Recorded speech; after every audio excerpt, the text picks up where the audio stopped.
La for, hit for none. Anata, la for, hit for none. For Islam stand for peace.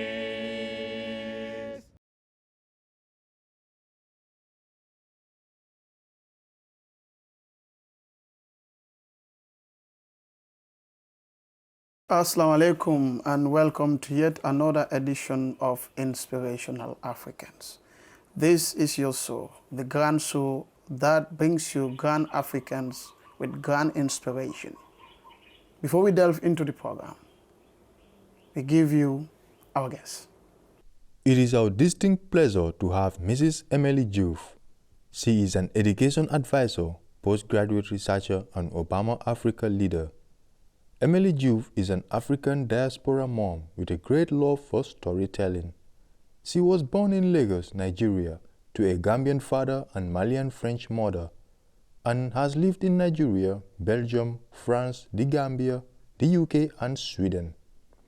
She is an amazing author, written a number of books and stories, the likes of I Will Swim Next Time, Halima, Superhero Princess, The Unbreakable Thread, and more. She writes stories that reflect the world that she and millions of children across the globe grow up in, where difference is the norm. She blogs and is very active in the discussion around representation in children's literature. Emily works for community organizations, NGOs, and international organizations as an education technical advisor, a role that centers on inclusion and contributes in advancing and improving children's rights and access to foundational literacy. Emily Joof is the founder of MBFE, dedicated to empowering individuals and communities through innovative solutions. With a strong background in entrepreneurship and a passion for social impact, Emily has successfully led MBFE in its mission to create sustainable opportunities and enhance the quality of life for its users. Her leadership is characterized by a commitment to inclusivity and a focus on leveraging technology to address real-world challenges. Under her guidance, MBFE has grown to become a notable player in its industry, reflecting her vision and dedication to making a positive difference. Please join us in welcoming Mrs. Emily Joof. Welcome. Thank you. You are the founder of MBFE Foundation. Tell us about it. Thank you. My name is Emily Joof, and I created the MBFE Foundation, which has the purpose to increase literacy and access to community libraries and reading programs for children across the Gambia. And we were established last year, and we have opened our first children's community library, which is located in Fajara. It's open for anyone to access, use, and borrow books from. And we're looking forward to opening more locations and also perhaps supporting with the establishment of classroom libraries and related programs around literacy. So literacy is the catchword as far as this MBFE Foundation is concerned. Now, to someone who doesn't know what MBFE means, maybe it is not English, maybe it is not Jola, what does it mean? Yeah, sure. Very good question. I get it a lot. So MBFE is Bambara. It means I love you. And it's because my inspiration to do work around books really stems from my children, who are some of my greatest loves. And when my kids were born is when I started writing books for children. It was also what inspired me to create my own publishing company, which is called MBFE Books, and now most recently, the MBFE Foundation. Absolutely. So other than the love for children, literacy that you want to promote, what other motivation or drive do you have for coming up with this project of a foundation? Thank you. I am someone who really enjoys culture and the importance of keeping history, traditions, and language alive. And so through the Mbife Foundation, I found the opportunity to not only allow children access to books and to learn how to read, but also allow a space where we can cultivate our national languages, have story time in our traditional languages, and in the future, we would love to be able to write more stories in our languages. We were just discussing today with my librarian about having a cultural day where we would have competitions with young people to tell us what their favorite tradition is as a Jola, as a Mandinka, as a Serer, etc. So the foundation allows us to host libraries, and within those library spaces, we use them to do much more, to strengthen culture, to empower young minds, to cultivate skills around arts as well. In the future, we hope that it would be a space where young people can come and do homework or do college applications. The opportunities or the possibilities are endless. And I'm very much inspired around anything that supports the development and growth of young people. Absolutely. You have amazingly authored different books, and they seem to center around a targeted audience of kids. Is there any special reason, drive as to why, okay, kids? Yeah. I know you said love. I know you say culture. And it's like you want to catch them young. Yeah? Exactly. What other things? Some of your works I will see next time. Halima, Superhero Princess, The Unbreakable Thread, you know, and many more. But the target audience seem to be kids, Yes. children. Yes. Why? So deeply personal, almost selfish, because I have children of my own, and I wanted them to read stories like that, where they could see children that look like them, going on an adventure. You know, before I wrote the story, my book called Mangoes and Monkey Bread, I couldn't find a book where a child is eating ebe, which is so common. If you think about the story of Gambian children, we're playing akara, you know, we're getting bui from the tree, catching dicks. This is our childhood. Sure. Those are the stories that I was told or lived, and those are the stories I want to pass on to my children. And that's why I write for that specific age. And so as my children grow, the stories will also grow, and I will start writing for older children.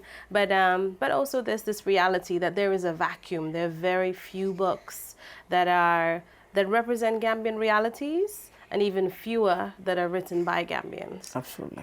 So that's why I tend to focus my writing on these kind of themes, these kind of children, these kind of experiences, because they're my own authentic voice. It is a part of who I am, and I find that there's a lot of value and importance in telling our stories. Absolutely. That is real, because if you look at the Gambian context, not many books actually are authored that are centered around catching dicks, the bui, Yes. the ebes, you know, and it's like it's good for the reading market as well to have things that actually are new, and especially for kids. You know, it helps them resonate or align with their culture. Absolutely. So the departure from our culture, this is a bridge that will stop that, or a barrier that will stop that. Exactly. Yes. Exactly. And that's good. Wealth of experience. 15 years is not 15 days, it's not 15 hours, it's not 15 months. You have a lot of experience working with international organizations, you know, going around and stuff, a lot of projects and so on. What is it that is your plan for the future, especially for the country, the Gambia? I want to continue doing what I'm doing. I'm very lucky to work in education and development, so my passion around books is mirrored in my professional work as well. So I want to continue to do that. We are in the Gambia struggling with getting our young learners to get their foundational skills, those kind of critical, basic building blocks of numbers, and Letters. exactly.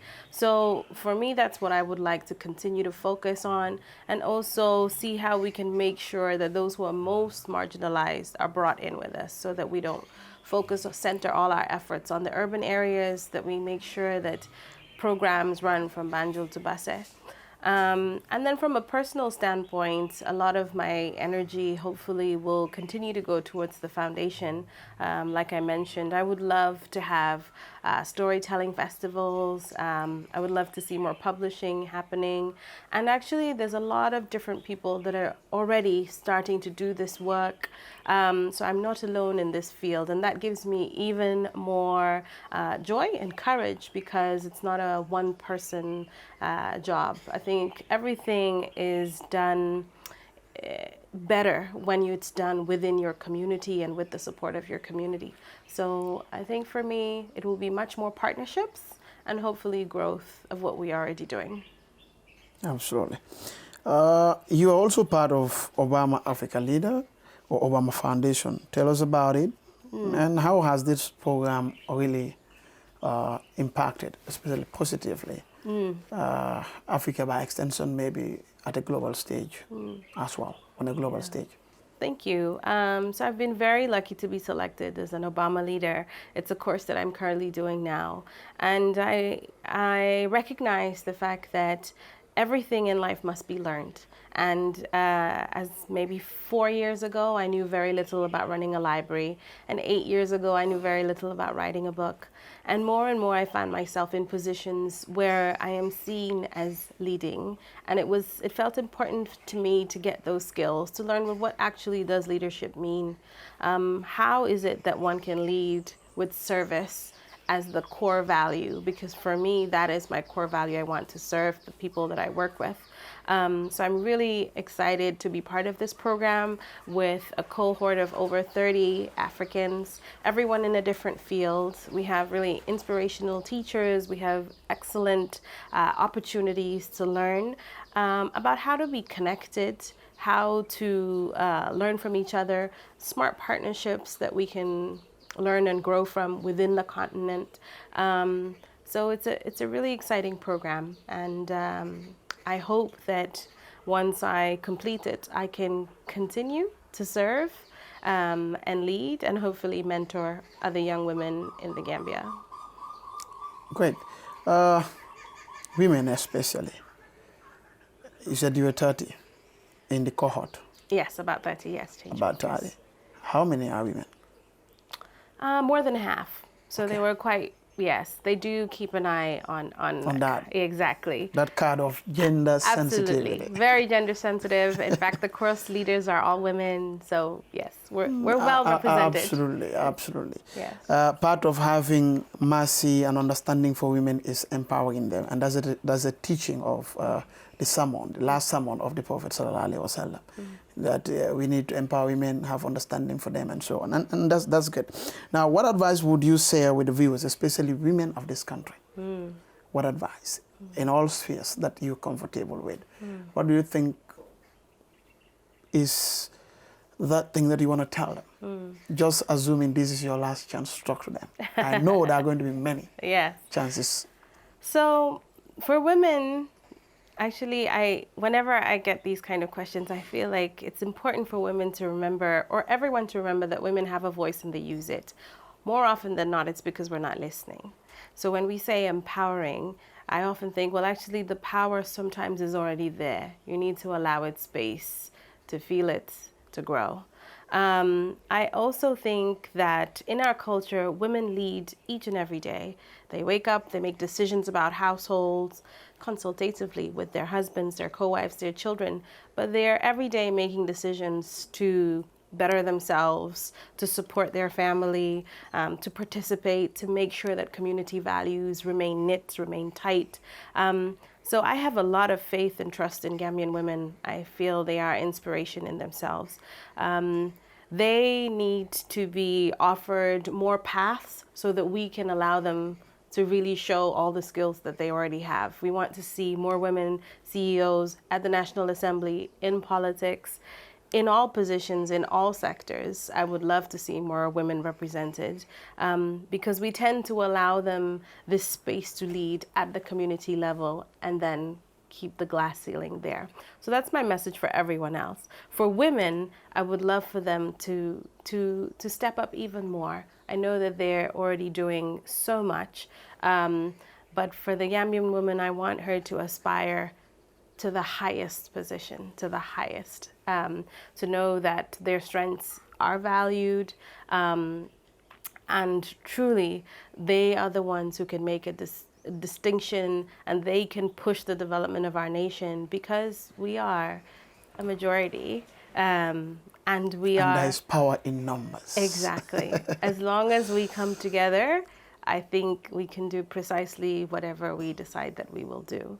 So, yeah, I'm a big fan. Thank you. 15 years, career years we're talking about. It's not 15 days. It's not 15 months. You must have an event experience that you will not forget. Can you take us to such experiences, if there are many, and why they are significant, and how do we draw lessons from it? Yeah, thank you. There have been quite a few moments that I'd say were pivotal or caused me to pause, because I've always been passionate about education and development. It is what I've wanted to do since I was a child. So I had a clear plan for my future, and I went ahead. And as you grow up, there are moments that cause you pause and reflect, and, you know, is this truly the path? One of those was around COVID. I was living abroad and working on a portfolio supporting 15 countries. Only 2 of those were Africans. And I think within those months where we were all stuck at home, I really spent a little bit more time looking at what was happening in Gambia, looking at reports, worrying about people here, worrying about statistics. And it really made me reflect on how my potential was being used and who would benefit from it, given that I am a product of my community. I am from the Gambia. I stand on the shoulders of my community. It felt very important that I was able to come back and serve. So I'd say COVID was one of the moments that caused me to come back home and start working in the Gambia. With all the uncertainty around it, I just packed up and came. So that was definitely an important moment for me. Another was when I started writing. Because, as I mentioned, I was in a career that I really enjoyed, and I had no desire to be a writer, no desire to start my own business as a publisher or create a foundation. That's all. It never would have occurred to me. But becoming a mother really broadened my thought about how much we would be able to give our children in terms of transferring culture, again, when your community was not there. And the gaps I felt I could fill through the stories. And that's what made me want to write. Actually, my children asked me. My kids asked me for a story about ditah. I'll never forget it, because they had spent some time in Gambia. They had enjoyed this juice at their grandmother's house. And we were lying in bed reading books about all sorts of fruits and everything. And they said, "Mommy, what about a book about ditah?" And I realized I could go to the end of the world and I would never find a book with just that fruit. And so that was the moment where I decided, well, I will write the book. And I'm so glad I did. I'm so glad they asked, because once I started writing, then I realized that I actually do have a gift. I am able to do this. And it was very difficult, because writing is one thing, but then you need to get it published and you need to get it out there. And there was no appetite for a book centered on Gambia in Sweden.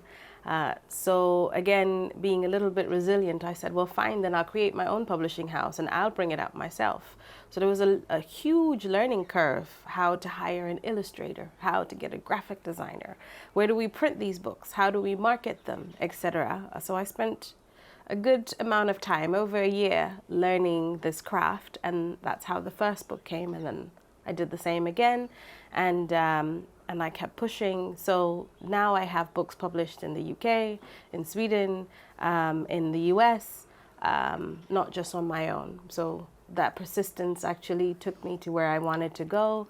But I'm really grateful for that experience, because now that I have that knowledge, I can support others to create their own books, which is actually much more important than just having someone publish mine. So again, a very pivotal moment just from my kids asking me about it.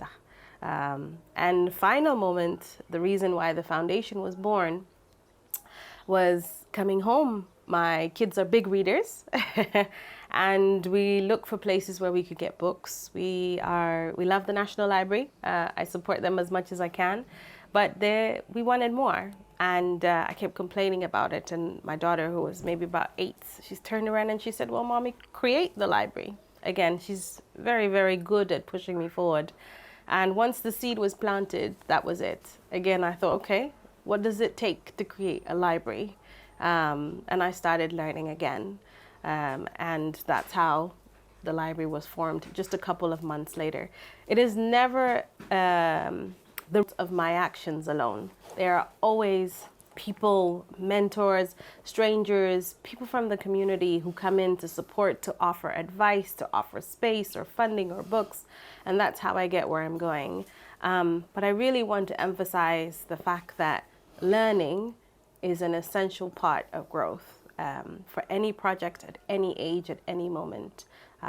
So those are some of my moments. Basically, learning never stops. True. From your inspirational stories, we learn about parenting as a springboard. It can broaden the way you see things, and that has happened. And we can get that from, your narration of your experiences. You need a pause in life, and it's natural, it's normal. And maybe through that pause, you were able to now look back and see, oh, okay, there's a gap. I can, So COVID was a blessing in disguise for you. It was something. And we need push. Yes. From what you say. Yeah. Your kids. Mom, what about this? And that still goes back to parenting. Absolutely. As, that conversation, that communication can push you, can open up doors in your faculties and see, this and that. And you need to pivot. Yes, situations pivot, but you also need to. Yes, you must. That's right. Absolutely, that was amazing, and it's nice that you have a family that actually is more or less a communicating family. It's not he's the eldest, what he thinks, what he says, and I think that is part of what Islam actually teaches. You need to upbring kids. You cannot upbring kids if you don't talk to them. You cannot bring them up. So this is the lesson that I hope our audience learn and are inspired. I love that. That's great. Absolutely. Absolutely. Yeah. Anything you want to say before we say bye-bye? I just want to thank you for the invitation to have the conversation. I think the title, Great Africans, is very grand. Absolutely. But it's always really important to be able to share your story. And I think because I am working the world of books, which in Gambia is not such a big world, I'm really keen for more people to stop saying Gambians don't read, Gambians don't do books. Absolutely. Gambians have stories at the heart of our culture. We maybe don't have them written down, and perhaps the books we have access to are not exciting. They don't reflect us, which is why we don't read. Don't you think there should be a deliberate national push in terms of policy to make sure books that are centered around our culture, authored by our people, should also be pushed somehow? Absolutely. And especially at the lower levels, and it is coming. There is a national language policy that has been drafted, that has been accepted, that is in cabinet right now. So, like I said, it's lots of different things coming together to push forward the change. So I'm really grateful that we get to talk about boring books and language and culture, because it is actually really central to who we are as Gambians, and I'm excited for the future. Thank you for your time. Very precious and inspirational time. Well, viewers, that's all we have for you today on this edition of Inspirational Africans. Until we come your way next time, thank you. La for, hit your phone, all the time. La for, hit your phone, for Islam stand for peace.